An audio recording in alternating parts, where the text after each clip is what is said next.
Seigneur, l'amour de Dieu le Père, la communion de l'Esprit Saint soit toujours avec vous. Et avec votre esprit. La liturgie de ce deuxième dimanche de Carême nous invite à l'Exode, comme l'invitation qui a été faite à Abraham, pour mieux écouter le Christ. Nous avons un exode intérieur peut-être à faire aujourd'hui, poser tout ce qui nous encombre pour être complètement disponible pendant cette messe et recevoir ce que Dieu veut donner personnellement à chacun comme nourriture de Carême pour cette semaine. Frères et sœurs, préparons-nous à entrer dans la célébration de cette messe en reconnaissant tout d'abord que nous avons besoin d'être guéris de notre péché. Je confesse à Dieu Tout-Puissant, je reconnais devant mes frères que j'ai péché en pensée, en parole, par action et par omission. Oui, j'ai vraiment péché. C'est pourquoi je supplie la Vierge Marie, les anges et tous les saints, et vous aussi mes frères, de prier pour moi le Seigneur notre Dieu. Que Dieu Tout-Puissant nous fasse miséricorde, qu'il nous pardonne nos péchés, qu'il nous conduise à la vie éternelle. Amen.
Prions le Seigneur.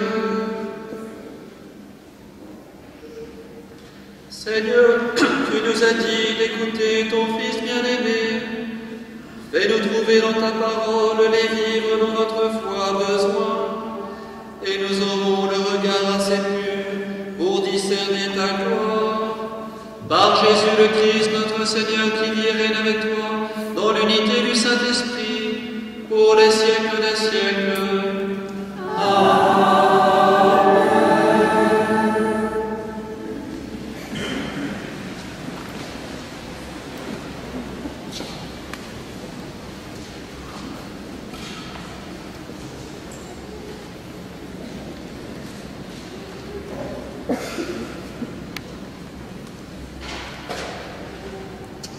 Lecture du livre de la Genèse.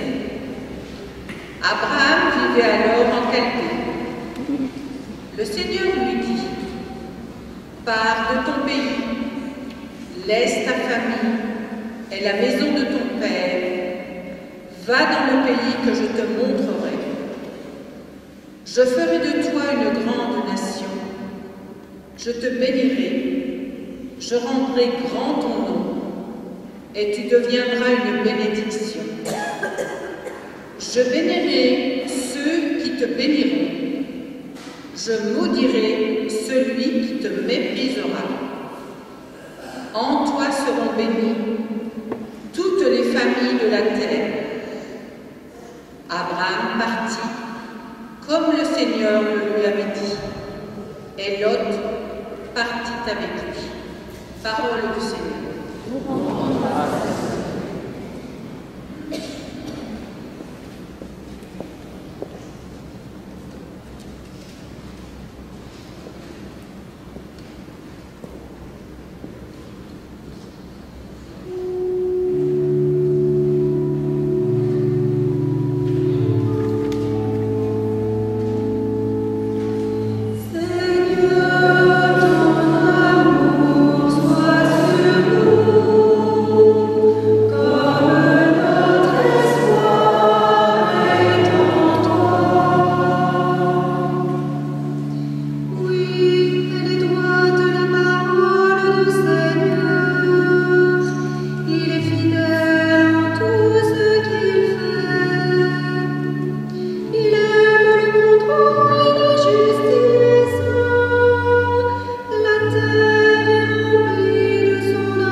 Lecture de la seconde lettre de Saint Paul apôtre à Timothée.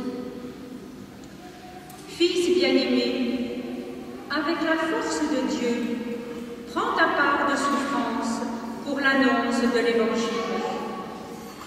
Car Dieu nous a sauvés et il nous a donné une vocation sainte, non pas à cause de nos propres actes, mais à cause de son projet à lui et de sa grâce. Cette grâce nous avait été donnée dans le Christ Jésus avant tous les siècles. Et maintenant, elle est devenue visible à nos yeux, car notre Sauveur, le Christ Jésus, s'est manifesté en détruisant la mort et en faisant resplendir la vie et l'immortalité par l'annonce de l'Évangile. Parole du Seigneur.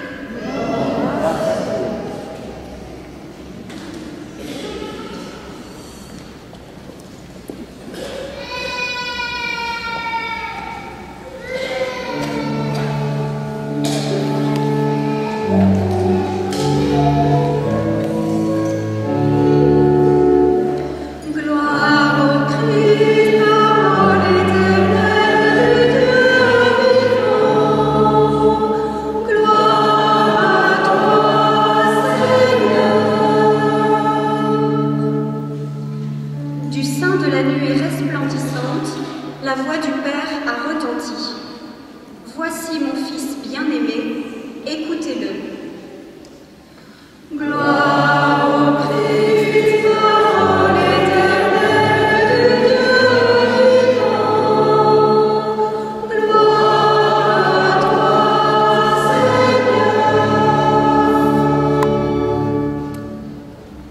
Seigneur soit avec vous. Évangile de Jésus-Christ selon saint Matthieu.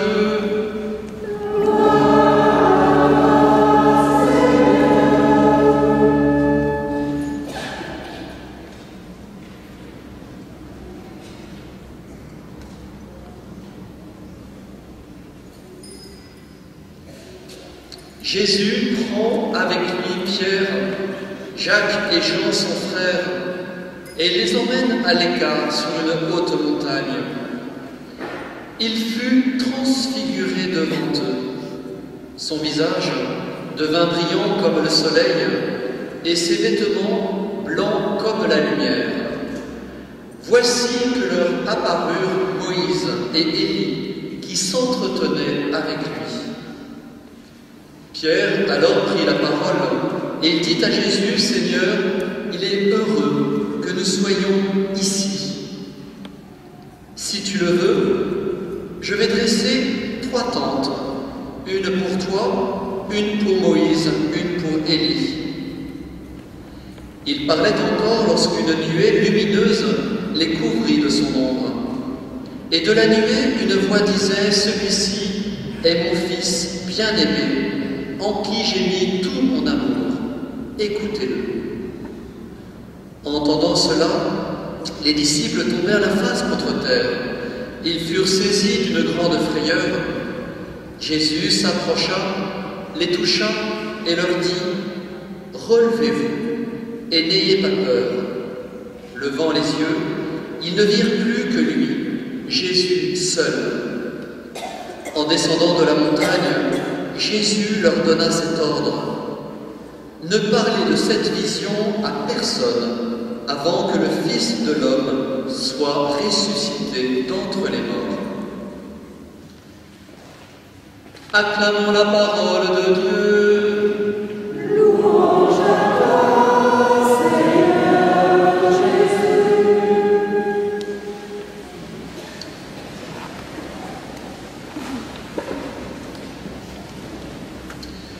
Frères et sœurs, le fil qui traverse les textes qui nous sont donnés aujourd'hui en ce deuxième dimanche de Carême, le fil peut se résumer en 2 verbes, quitter pour recevoir. La question que l'on peut se poser, c'est quitter quoi pour recevoir quoi? Nous le voyons à travers la liturgie de ce jour, il est question du départ d'Abraham qui est invité à quitter son pays, à laisser sa famille, la maison de son père. Il est aussi question dans l'Évangile, le récit de saint Matthieu de la Transfiguration, il est aussi question de cette marche vers une haute montagne des apôtres Pierre, Jacques et Jean, le frère, entraînés par le Christ. Nous le voyons bien, dans les 2 cas, il quitte pour recevoir. Quitter, c'est l'expérience que nous avons faite il y a une semaine avec les jeunes qui sont partis, avec le père Grégoire Drouot et moi-même, les animateurs, en Suisse, à Arola, pour recevoir, faire une expérience qu'ils n'imaginaient pas faire. Ils sont partis, tous ces jeunes, et dans le car, il y avait une première étape, une étape un peu angoissante pour les animateurs, vous l'avez deviné. Cette étape, c'était de faire circuler un grand carton pour récupérer les téléphones portables, pour aider ces jeunes à quitter concrètement quelque chose afin qu'ils soient disponibles pour écouter ce que le Christ avait à leur dire sur la montagne. Alors nous avons été rassurés, il n'y a pas eu de rébellion dans le car, nous avons eu toute une collection de téléphones qui ont été restitués au retour. Quitter. Le Seigneur nous offre cette pédagogie de l'Exode. Au fond, certes, nous sommes organisés en paroisse, dans des lieux très marqués par l'histoire, très stables. On peut dire qu'il y a une sorte de sédentarisation de la foi. Et nous voyons bien que pour entendre, il nous faut bouger, partir. Alors vous le faites courageusement tous les dimanches matins, en venant pour la plupart d'entre vous, à pied, à Saint-Côme. Mais en Suisse, Le prieur, le grand Saint Bernard, qui n'était pas loin d'Arola, disait un jour: le plus grand voyage que nous avons à accomplir dans notre vie, si nous voulons rencontrer Dieu, si nous voulons nous convertir, le plus grand voyage n'est pas nécessairement d'aller sur la Lune, d'aller dans les étoiles ou d'aller faire le tour du monde.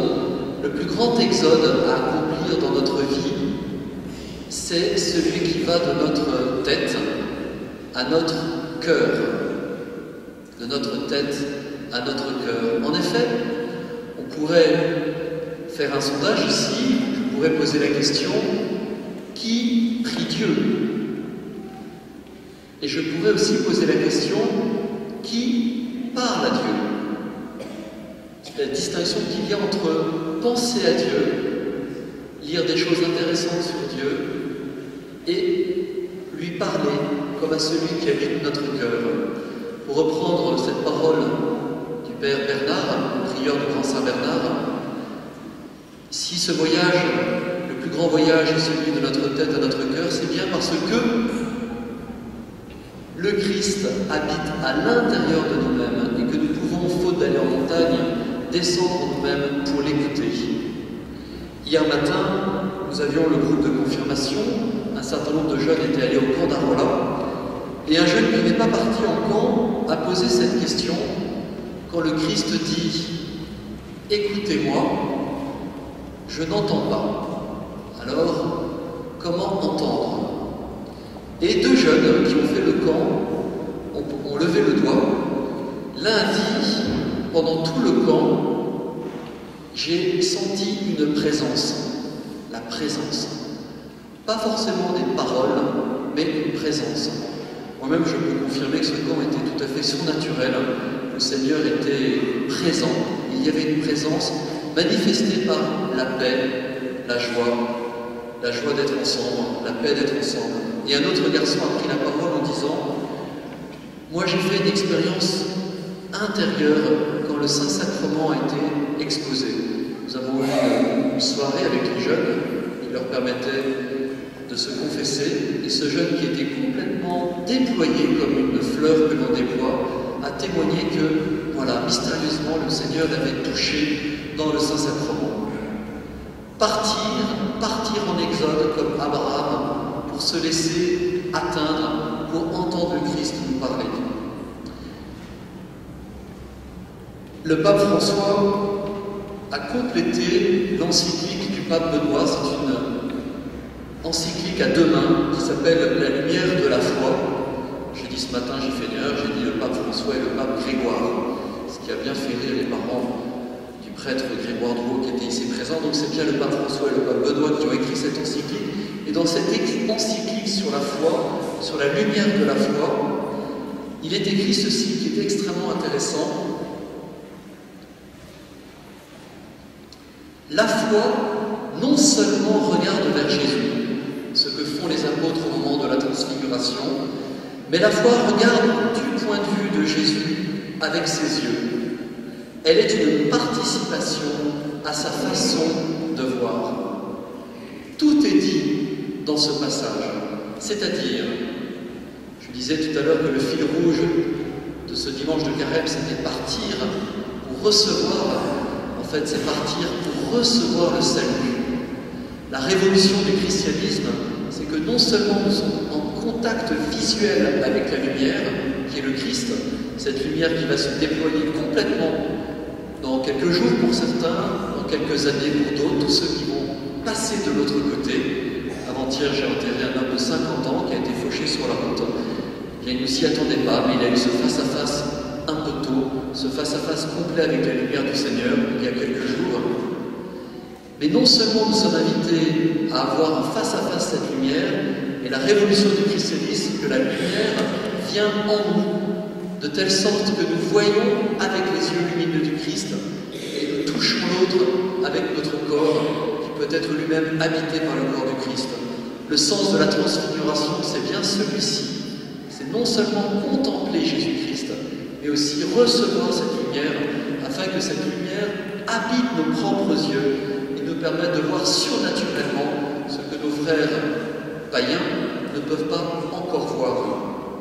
Hier, pour conclure, ainsi que la semaine dernière, nous faisions à la cathédrale une expérience portée par des paroissiens.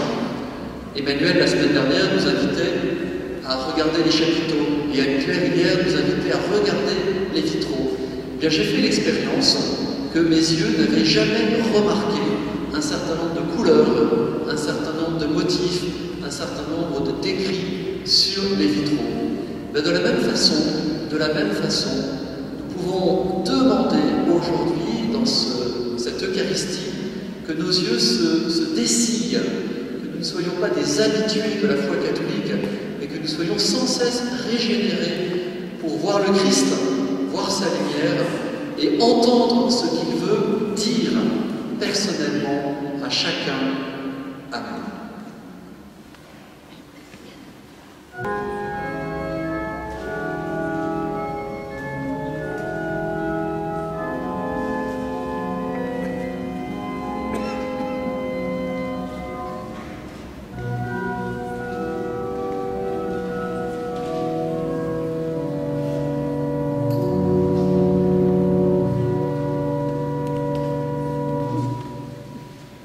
Ensemble, nous sommes invités à revivre notre foi. Nous prenons le symbole des apôtres. Je crois en Dieu, le Père Tout-Puissant, Créateur du ciel et de la terre, et en Jésus-Christ, son Fils unique, notre Seigneur, qui a été conçu du Saint-Esprit, est né de la Vierge Marie, a souffert sous Ponce Pilate, a été crucifié, est mort et a été enseveli, est descendu aux enfers. Le troisième jour est ressuscité des morts, est monté aux cieux, est assis à la droite de Dieu, le Père Tout-Puissant, d'où il viendra juger les vivants et les morts. Je crois en l'Esprit Saint, à la Sainte Église catholique, à la communion des saints, à la rémission des péchés, à la résurrection de la chair, à la vie éternelle. Amen. Frères et sœurs, ce dimanche de Carême qui nous invite à la conversion intérieure, prions pour notre cheminement de foi, prions pour nos familles, prions pour le monde et pour l'Église.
l'enthousiasme de ceux qui luttent pour un monde meilleur.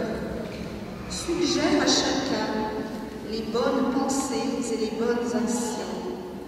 Donne sagesse et droiture à tous les dirigeants.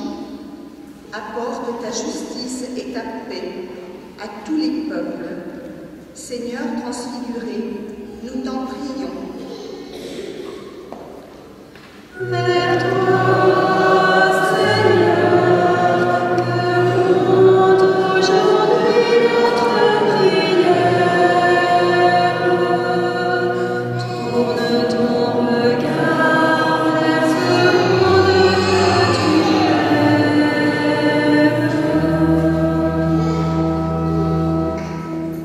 Seigneur, illumine nos communautés. Aide-nous à vivre dans l'attente de ta passion, de ta résurrection, dans un renouveau de foi, de fidélité dans la prière et d'approche auprès des personnes âgées, isolées, malades. Que chacun d'entre nous soit porteur de ta lumière. Que ton amour attire dans ton Église tous ceux qui te rejettent ou qui se sont éloignés de toi. Seigneur, Fils bien-aimé du Père, nous te prions. Vers toi, Seigneur, que monte aujourd'hui notre prière. Tourne ton regard vers ce monde que tu aimes.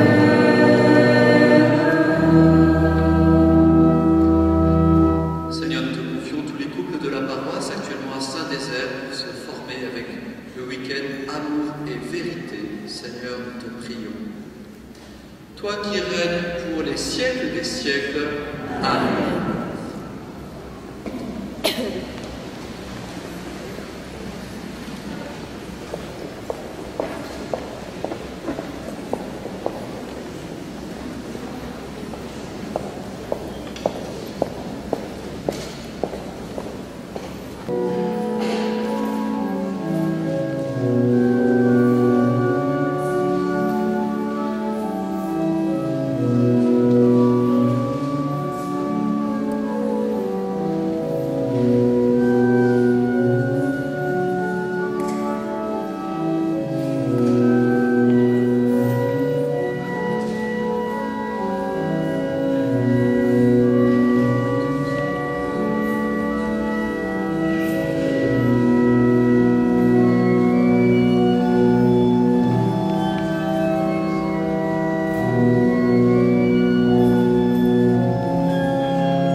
De même, à la fin du repas, il prit la coupe. En te rendant grâce, il la bénit et la donna à ses disciples en disant: Prenez et buvez-en tous, car ceci est la coupe de mon sang, le sang de l'alliance nouvelle et éternelle, qui sera versé pour vous et pour la multitude en rémission des péchés. Vous ferez cela en mémoire de moi.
Accorde-nous d'être un seul corps et un seul esprit dans le Christ.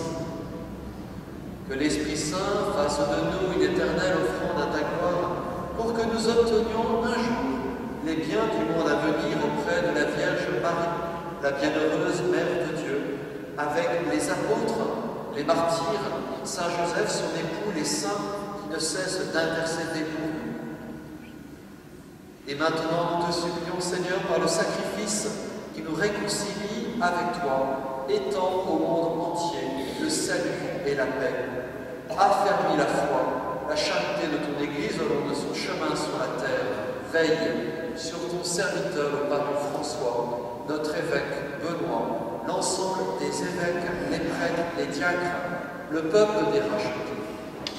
Écoute les prières de ta famille, assemblée devant toi, et ramène à toi, Père, très aimant, tous tes enfants dispersés. Pour nos frères défunts, pour les hommes qui ont quitté ce monde et dont tu connais la droiture, nous te prions. Georges et Marthe Derrien, Annie Roy, Jacques Legros, Dominique Passera. Prions aussi pour tous ceux de nos familles qui sont malades, en particulier pour la maman de Jean-Louis. Reçois-nous dans ton royaume où nous espérons être comblés de ta gloire, tous ensemble et pour l'éternité, par le Christ notre Seigneur, par qui tu donnes au monde toute grâce et tout bien. Par lui, avec lui, en lui.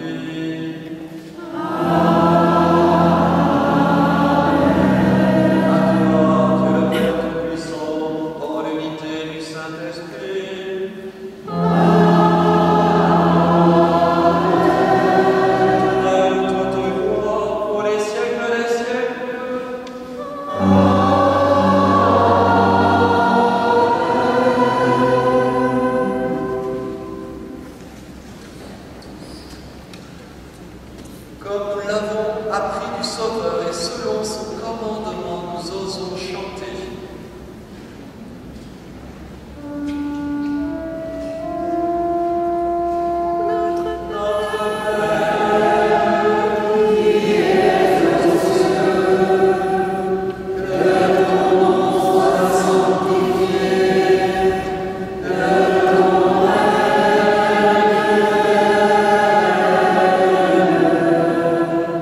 à tes apôtres, je vous laisse la paix, je vous donne ma paix.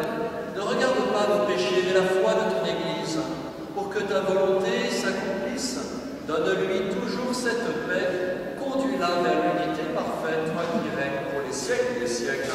Amen. Que la paix du Seigneur soit toujours avec vous. Et avec votre esprit. Frères et sœurs, dans cette charité du Christ, donnez-vous la paix.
Heureux les invités au repas du Seigneur, voici l'agneau de Dieu qui enlève le péché du monde. Seigneur, je ne suis pas digne de recevoir, mais dis seulement une parole et je serai guéri.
te remercier, toi qui nous donnes déjà en cette vie d'avoir part au bien de ton royaume par Jésus le Christ, notre Seigneur. Amen. Nous avons 4 annonces, si vous voulez bien vous asseoir. La première sera dite par Gérard Mas, au nom de la paroisse. Bonjour, si vous me revoyez, c'est pour reparler des guides paroissiaux. Merci d'abord aux personnes qui ont déjà commencé à distribuer autour d'elles. Et j'ai toujours besoin de facteurs. Vous pouvez faire votre immeuble, votre rue, votre quartier. Dans tous les cas de figure, vous vous inscrivez et vous dites ce que vous faites pour éviter évidemment les redondances. Pour ceux qui n'en ont pas besoin de beaucoup, j'ai mis 2 cartons là-bas au fond de l'église avec la feuille pour s'inscrire. Pour ceux qui veulent beaucoup de livrets, il faudra peut-être passer à l'accueil Saint-Pierre pour éviter de tout dévaliser d'un coup. Merci en tout cas de votre aide. À bientôt. Je vais à présent poser 2 questions. Le sens de ces questions, c'est pour éviter que personne ne soit seul à midi. La première question, est-ce qu'il y a des personnes ici qui accepteraient d'accueillir pour le déjeuner une personne seule? Voilà, 1, 2, 3, 4, 5 familles, merci. Est-ce que parmi vous, certaines personnes sont seules, ce qui est inconcevable un dimanche, et accepteraient d'aller déjeuner dans une de ces 5 familles? N'hésitez pas à lever la main ou alors à vous retrouver sur le parvis. Est-ce qu'il y a des personnes seules? 1 personne seule, 2 personnes seules. Bon, formidable. Écoutez, personne ne sera seul à midi. 3e annonce. Alors, ceci touche à votre conversion. Ce que je vais vous dire, ce n'est pas pour vous faire plaisir à vos prêtres, mais c'est pour que vous puissiez vous convertir. Il y a donc des propositions de carême. Les semaines de carême vont très vite. Ces propositions se déclinent sur votre feuille paroissiale. Les jeudis de carême avec des conférences dans l'après-midi et le soir. Les samedis de carême à la cathédrale avec un enseignement et la présence des prêtres. N'hésitez pas aussi à regarder les différentes plages de confession pour que vous puissiez vous confesser pendant le carême. Enfin, 4e et dernière annonce, elle concerne ceux qui ont du mal à se lever le dimanche matin. Nous proposons pendant le temps du carême une messe le dimanche soir à 18h, donc à la salle capitulaire, et après le carême, eh bien, nous verrons si le Seigneur nous inspire de poursuivre cette messe du dimanche soir en centre-ville. Voilà. Le Seigneur soit avec vous. Ah oui, je vois des visages nouveaux sur la paroisse. Je serai très heureux de pouvoir les rencontrer à la sortie de la messe. Que Dieu Tout-Puissant vous bénisse, le Père, le Fils et le Saint-Esprit. Amen. Allez dans la paix du Christ. Je serai aussi heureux de rencontrer ceux que je connais déjà. Page 22.